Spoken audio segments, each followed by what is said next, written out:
Jadi sekarang usaha ini brother? Siap, insya Allah. Ini usaha baru saya sih sebenarnya, belum nyampe, ya baru kurang lebih 3 bulan lah bro. 3 bulan? Siap. Tapi lebih dominan tuh es ya? Yang dijual es, yang dijual es cappuccino cincau, es rasa coklat, es rasa alpukat, terus es rasa durian, itu yang di blender. Terus ini yang spesial dari kedai minum es kita bro.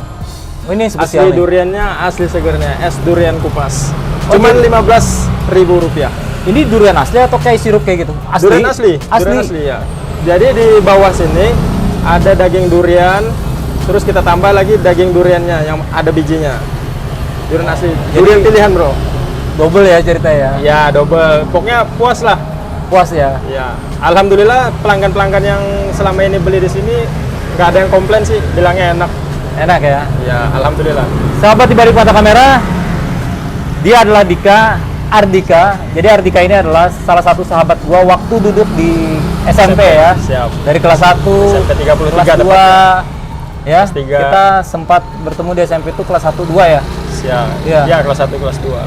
Jadi ini salah satu teman Puadi juga ya. Jadi bagi kalian yang Ya, Puadi belum Anggur. tahu cerita Puadi, sebelumnya gue udah bikin konten sama dia ya. Nah salah satunya si Dika ini. Kita ini adalah tim culun di sekolah ya. Betul. Gimana bro? Masih ingat gak momen-momen mungkin yang tak terlupakan yang ada guanya apa nih? Ya, Hah? yang paling gue inget sih dulu waktu gue satu meja sama dia, satu bangku kan. Dulu dia ada selalu nyimpen pemutih muka bro. Gak tahu itu mereknya apa, harus disembunyikan lah. Yang kayak seperti yang Puadi bahas kemarin. Ya, itu pokoknya itu. Tapi lu sempat juga minta beliin gua, ingat gak? Ya sempet gue beli, tapi muka gue langsung merah bro. Merah ya? Iya. Berarti nggak cocok? Nggak Karena cocok. murah. Harganya Karena- tuh 6.000. Ya, karena kulit gue nggak cocok yang murahan bro. Nggak cocok. Cocoknya Cocok kayak yang mahalan ya? Yang mahal, tapi uangnya nggak ada bro. Oh luar biasa. Bro, kembali lagi ke bisnis lu Siap, nih siap. ya. Nah, lu belajar di mana sih ini kayak gini? Belajarnya sih otodidak yang jelas. Nah ini datang. Wis. Ini teman kita bro, namanya Torik. Torik, Ya. saya hello dulu dong sama kawan-kawan sahabat di balik mata kamera. Siap. Torik, thank you ya. Thank you Mas Torik. Nah, mantap. Ini Nah apa ini ini? yang spesial. Ini yang spesial yang ini. Es durian kupas. Waduh. Cobain dulu, cobain. Bismillahirrahmanirrahim. Kita coba ya guys. Bismillahirrahmanirrahim. Wah, Gimana bro? Dengan harga 15.000 lu bisa dapat kenikmatan yang seperti ini bro. ini luar biasa sih. Bagi gua ini benar recommended banget bro. Woi. Selain harganya murah ya, ternyata dalamnya ini mahal bro. Kenapa mahal? Lu tahu sendiri lah durian tuh berapa harganya kan. Dan lu di sini nggak pelit bro naruhnya. Selain di dalam kan sudah ada nih. Ya. Lu tambahin lagi dulu. Tambahin lagi di atas bro, biar orang puas. Oh, makanya nih, gua nggak heran nih kalau dia bilang tadi pelanggan-pelanggan di sini pada puas karena Betul. kayak gini 15.000 nih. 15.000 udah dapat kepuasan cup 22 os. Brother, kalau misalkan sahabat di balik mata kamera yang ada di Banjarmasin, Ya. kalau mau ke sini alamatnya yang mana nih? Alamatnya tepatnya di Banjarmasin, di Jalan Gunung Sari atau arah Jalan Dahlia, depan musola baru dibangun. Tepatnya di Teluk Dalam, Jalan Sutoyo S. Nama kedainya adalah Kedai minum es. Kedai Ini. Minum Es. Ya. Ya. Nah nggak kelihatan sih ya. Nih logonya seperti ini ya. Tapi di online ada nggak bro? Ya, Di online nggak? Sudah ada di Sudah. GoFood dan Kebetulan belum. Belum ya? Ya karena masih penyesuaian kita bro. Takutnya keteteran, yang pelanggan yang langsung datang belum sempat kita bikinin, ntar GoFood apa segala macam nggak kebikin kan nggak enak juga. Masih penyesuaian lah bro, belum settle 100%. Jadi kesibukan lu ini ya, usaha ini ya. Ya. Tapi lu masih kerja nggak? Ya kan yang gua Sebenarnya- tahu lu kerja di ini ya perusahaan ya. Ya sebenarnya gua masih kerja, belum bisa berhenti dari tempat kerja yang sekarang. Tapi insya Allah kalau usaha ini jalan lancar, terus diridhoi Allah, insya Allah kalau udah bisa nutup penghasilan dari kerja saya di tempat perusahaan itu, saya akan resign. Tapi belum tahu nih kapan. Mudah-mudahan doain aja ya. Mudah-mudahan doain apa nih berhenti cepat. Ya doain sukses lah. Alhamdulillah. Amin amin amin. Amin, Jadi ya Allah. jadi lu di sini udah mikir panjang ya. Udah mikir panjang. Iya, Sebenarnya udah lama ini. Udah lama mau ya, dijalanin. terpikir ya? Iya. Banyak usaha yang udah dijalanin tapi gagal, tapi saya coba lagi. Iya, dicoba Ya terus intinya jangan nyerah lah. Gak usah nyerah. Intinya gini aja bro, kalau mau usaha, kalau mau ada dua kemungkinan kan untuk orang usaha. Kalau orang usaha, yang satu bisa gagal, yang kedua lu bisa sukses atau berhasil. Tapi lu kalau sama sekali nggak mencoba, nggak usaha, udah pasti lu pasti gagal. Iya. Ya kan, nggak ada pilihan, pasti gagal. Karena suatu hal yang belum dicoba. Tujuan hidup itu untuk mencoba, bukan untuk menjadi orang sukses. Karena dengan kita mencoba, kita akan memiliki kesempatan untuk menjadi orang yang sukses. Betul. Gitu bro. Betul banget tuh. Ya. Iya. Bener, ini kan gue inget banget nih masa-masa lu. Ya, sambil minum bro. Iya. Masa-masa dulu ya. Lu tuh hobi juga ya namanya dugem dulu ya. Kita buka-bukaan nih ya kan, sedikit bukaan nggak apa-apa gitu kan, dugem. Terus ya hal-hal seperti itulah kayak gitu. Betul lagi. Nah, sekarang kalau kita lihat ya, bahkan anak-anak di grup SMP selalu bilang kalau Dika itu sekarang udah banyak perubahan nih. Alhamdulillah dapat hidayah. Secara akhlak. Hidayah sunnah bro. Itu gimana ceritanya bro? Lu bisa seperti ini? Kalau untuk waktunya kurang lebih ya 5 tahun yang lalu lah. Alhamdulillah menemukan diberikan hidayah sunnah tuh masya Allah banget bro. Masya Allah banget. Itu hidayah sunnah tuh nggak bisa digantikan dengan apapun, dari uang, materi atau yang lainnya nggak ada. Pokoknya hidayah terbesar tuh hidayah sunnah bro. Hidayah Islam dan hidayah sunnah tuh hidayah terbesar. Alhamdulillah, saya sangat bersyukur bro. Kalau ingat saya masa lalu, aduh sedih bro. Dulu gua ya yang gitu-gitulah, yang aneh-aneh dilakuin, yang ini dilakuin, yang itu dilakuin, pakaian sembrono apa segala macam. Pokoknya jelek lah. Tapi alhamdulillah kurang lebih 5 tahun yang lalu udah dapat hidayah sunnah tuh luar biasa. Saya sangat bersyukur bro. Alhamdulillah. Iya. Masya Allah ya. Dika luar biasa Dik. Alhamdulillah. Gua jadi termotivasi ini. Amin, agar amin. kita tuh mudah-mudahan bisa menjadi lebih baik lagi ke depannya ya. Pasti. Karena kembali lagi kita di dunia ini hidup nggak selamanya ya. Betul. Ada masa di mana mungkin semuanya berbeda dengan hari ini. Betul. Ya kan ya. Betul. Dan salah satu yang membuat lu berubah saat ini mungkin tak lepas juga dari sosok keluarga ya. Sosok keluarga, betul, sosok keluarga. Yang paling memotivasi gua untuk berubah itu orang tua. Orang tua gua, bro. Karena gua sedih kan kelakuan gua kayak dulu tuh, ingat orang tua, kasihan. Masa gua gini aja. Makanya gua alhamdulillah. Tapi juga kekuatan doa itu sangat penting. Kekuatan doa. Kita kalau mau berubah itu harus berdoa. Kalau kita cuma mau berubah terus berusaha tapi nggak doa, percuma. Harus doa terus, rutin doa terus. Dan hidayah bisa hadir, Hidayah datang saat kapanpun dan dimanapun ya. betul. Hidayah sunnah. Kunci ibadah itu harus dipaksa. Jangan nunggu datang. Misalnya kayak gini, lu nggak bisa sholat 5 waktu, ya kan? Kalau lu nggak paksa untuk sholat 5 waktu setiap hari, lu sampai mati nggak bakal sholat 5 waktu setiap hari, bro. Kalau nggak dipaksa, harus dipaksa. Dengan dipaksa terus, lama-kelamaan kita terbiasa. Biasa ya? Iya, lama-lama kita terbiasa untuk sholat 5 waktu. Dan kalau kita lewat 1 waktu aja untuk karena kita sudah terbiasa kan, itu rasanya penyesalan luar biasa, bro. Kalau sudah Ketinggalan terbiasa, satu, itu rasa ada luar kurang biasa. ya? Penyesalan sangat luar biasa. Masya Allah. Doa Ya, Siap. doa. Jadi nggak semua mungkin yang kita lihat saat ini ya. Betul. Mungkin kita berjumpa dengan orang-orang yang saat ini kita lihat orangnya adalah contoh katakanlah anarkis kan ya. Ya. Contohnya mungkin dia berada di ruang lingkup hitam lah. Tapi sewaktu-waktu Allah itu bisa saja membalikan semua itu bagaikan membalikan telapak tangan kan. Betul. Tanpa kita sadari, tanpa kita tahu kayak gitu. Seseorang yang mungkin kita lihat hari ini jelek bisa besok mungkin menjadi orang yang jauh lebih baik lagi daripada kita ya. Nggak ada yang nggak mungkin. Sekarang anak berapa, brother? Sekarang anak 2, yang Dua. pertama cewek, yang kedua cowok. Cowok ya. Ya beda 1 tahun. Kalau istri kerja? Kebetulan istri kerja juga di Kerja, salah ya? satu SMP negeri di PNS daerah ya? Batola. Ya, Oh, PNS. Oh iya.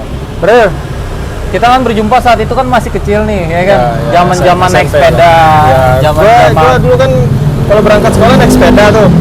Gua naik sepeda, terus karena malu bawa sepeda ke sekolahan, terus gua parkir di rumah Angga sepedanya. Jadi dia Terus ini, barengan kita jalan kaki ke iya, sekolah. dia ini orang malu banget, orang benar-benar malu banget. Tapi mendingan dia sih daripada gua. Kalau gua benar-benar parah banget malunya sama minder-mindernya lagi kan. Tapi ya itu masa-masa dulu tuh masa-masa yang asik banget dan seru kalau dikenang, brother. Entah Betul. itu pahitnya, entah itu manisnya, kayak gitu ya, brother ya. Betul. Tapi lu masih kontek-kontekan nggak sama kawan-kawan SMP, sekolah-sekolah dulu? Kalau untuk kontek-kontekan, alhamdulillah masih. Yang masih di Banjarmasin, yang masih tinggal di Banjarmasin, alhamdulillah masih ketemu, masih kontek-kontekan kan masih. Sekarang udah gampang tuh, ada grup WA, Ya. ya komunikasi jalan, alhamdulillah. Tapi- Sama lu aja yang jarang nih, karena kan lu udah ke Jakarta tuh jadi artis. Ya, tapi kalau misalnya gua balik ke Banjarmasin, gua usahain sempatin buat ketemu sama kawan-kawan yang ada di sini ya, apalagi kawan-kawan yang seperjuangan dulu ya, brother ya. Brother, titik terendah yang pernah lu alami apa nih? Yang saat itu lu benar-benar merasa drop banget, apa? Kalau ngomong-ngomong soal titik terendah nih, jujur kurang lebih 1 tahun yang lalu, gua kan masih tinggal sama orang tua tuh. Kami kena musibah kebakaran, jadi habis dari depan sampai belakang sampai atap tuh habis rumah kami tuh. Yang kebakaran Sama waktu itu? perabot-perabotnya habis. Gua nggak tahu harus ngelakuin apa waktu itu. Emak gua nangis, namanya ibu-ibu kan, kita kalau ngedengar ada kebakaran dekat rumah aja udah deg-degannya minta ampun ya kan, apalagi rumah sendiri yang kebakar. Emak gua nangis sampai gua Posisi di mana saat itu? menguatkan diri. Posisi gua waktu itu masih di kantor, masih kerja. Di kantor dan di rumah ada siapa aja, bro? Iya, yang di rumah waktu itu cuman bokap doang sendiri. Bokap, berarti Bokap bapak doang ya? sendiri, Bapak, iya. bapak. Sendiri. Itu yang kebakaran berapa rumah? Kebetulan 1 rumah doang, Oh, berarti alhamdulillah. sumbernya dari rumah lu sendiri? Ya, nggak tahu katanya sih dari listrik, Oh, konslet kayak gitu. konsleting listrik. Itu terus gimana, bro? Kan ada bokap ya di rumah ya? Ya, bokap gua pertama kan lagi duduk depan rumah tuh.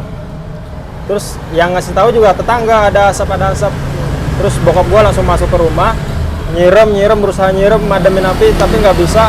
Akhirnya ditarik tetangga keluar. Udah, api langsung kemana-mana. Gua ditelepon kakak kan, kakak gua nelpon. Gua masih di kantor, langsung kaget gua telepon kan, langsung ngebut ya gua pulang. Gua udah nyampe depan rumah, api udah gede, udah nggak bisa ngapa-ngapain. Itu benar-benar nggak bisa ngomong apa-apa lah. Tapi itu kuncinya satu, bro, saat kena musibah itu cuma satu. Allah Subhanahu wa Ta'ala nggak mungkin ngasih musibah melebihi kemampuan hambanya. Jadi itu aja yang paling menguatkan, bro. Dan gue yakin di balik musibah itu pasti ada makna, ada maksud. Allah yang memberikan musibah seperti itu pasti ada maksud, pasti ada kebaikan di balik itu semua, bro. Insya Allah. Pasti ada hikmah di balik. Pasti ada hikmah di musibah balik ya? musibah. Betul. Luar biasa banget, Dika. Iya. Gua sangat bangga banget ngeliat lu seperti ini. Yang gua tahu lunya urak-urakan dulunya, Iya. dan alhamdulillah sekarang ya Urak-urakan juga masih. sekarang luar biasa, bro. Luar biasa urak-urakannya.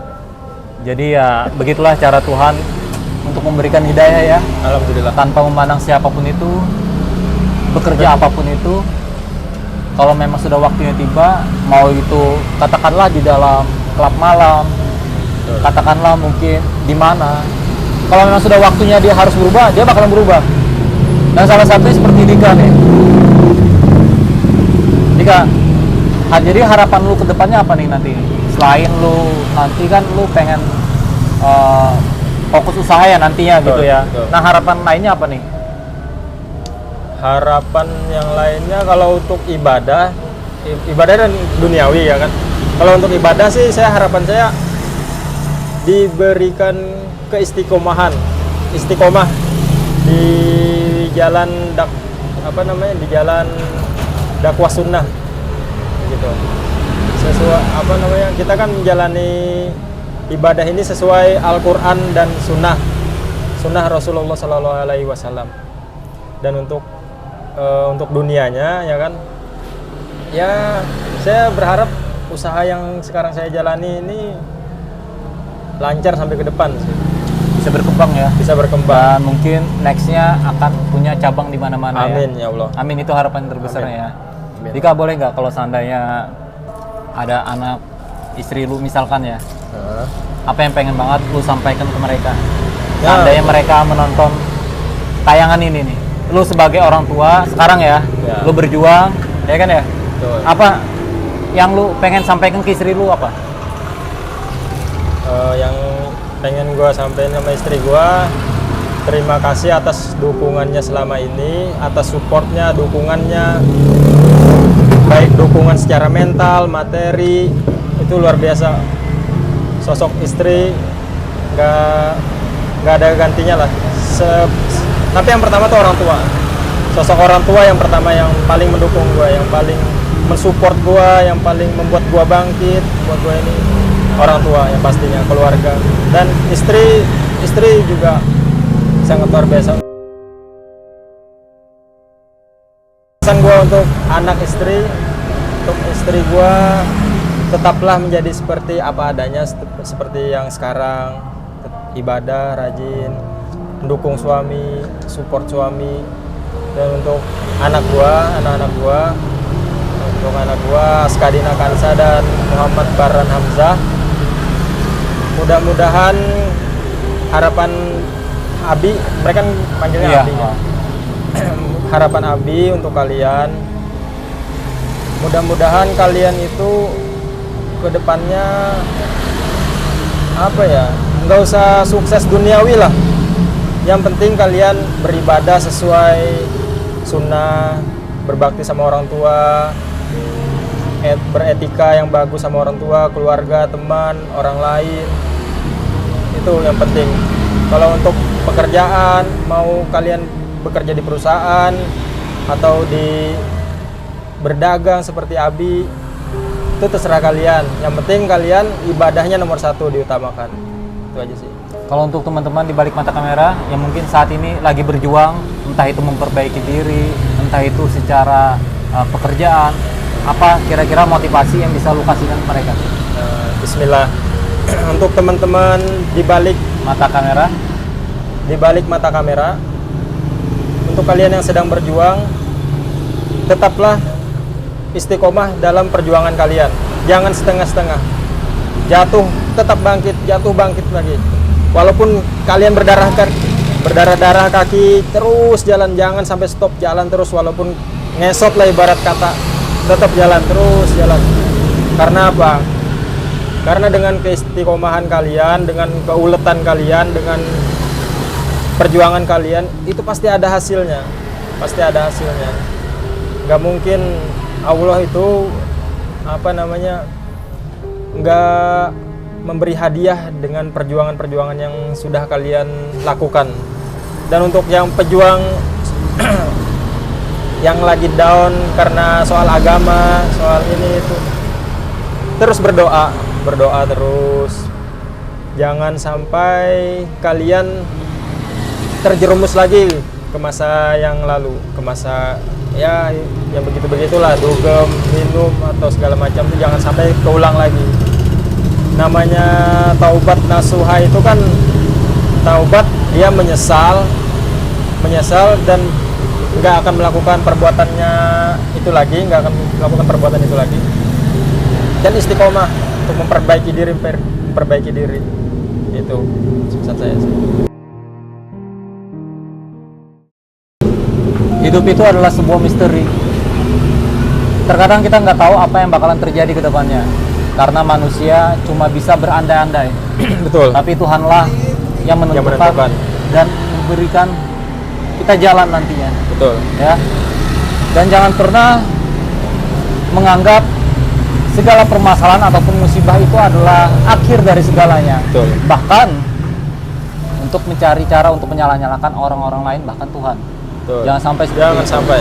Karena terkadang musibah itu hadir itu perbaiki untuk diri kita. membuat kita menjadi lebih baik lagi Betul. dan lebih bersyukur lagi, ya. Betul. Karena kembali lagi, hidup hanya sementara. Dunia ini bagaikan sesuatu yang fana ya. Dunia ini, kata Rasulullah Shallallahu Alaihi Wasallam, kita hidup di dunia seperti seorang pengendara kuda yang lewat, terus dia singgah di bawah pohon, berteduh untuk istirahat di bawah pohon, terus dia melanjutkan perjalanannya lagi. Nah, kita di dunia ini itu seakan-akan kita berteduh di bawah pohon, lalu kita melanjutkan perjalanannya lagi. Melanjutkan perjalanannya lagi itulah akhirat, itu kehidupan yang sesungguhnya. Bayangkan seorang musafir yang duduk di bawah pohon untuk istirahat tuh paling beberapa jam ya kan, terus dia lanjut berangkat lagi. Yang berangkatnya lagi itulah yang kehidupan kita selanjutnya. Jadi sahabat di balik mata kamera, begitulah obrolan kita ya, obrolan singkat mengenang cerita-cerita di masa duduk, Masa kelam. masa sekolah dan saat ini ya. Tentunya pasti banyak hal-hal yang tak terduga yang banyak terjadi di pelajaran, depannya. banyak pelajaran dari perjalanan yang udah dilewatin. Semoga dengan tayangan ini, khususnya dengan cerita Brother Dika, bisa memberikan motivasi, Insya Allah. inspirasi buat kita menjadi lebih baik lagi ke depannya ya. Amin, amin. Insya Allah. Dika, thank you banget ya Thank you, sudah masuk ke episode kali ini. Gua doain mudah-mudahan lu dan keluarga selalu diberi kesehatan, kekuatan, Amin. dan kebahagiaan tentunya ya. Amin ya rabbal alamin. Amin. Doa sebaliknya juga untuk Anggarian Putra. Thank you bro. Sukses.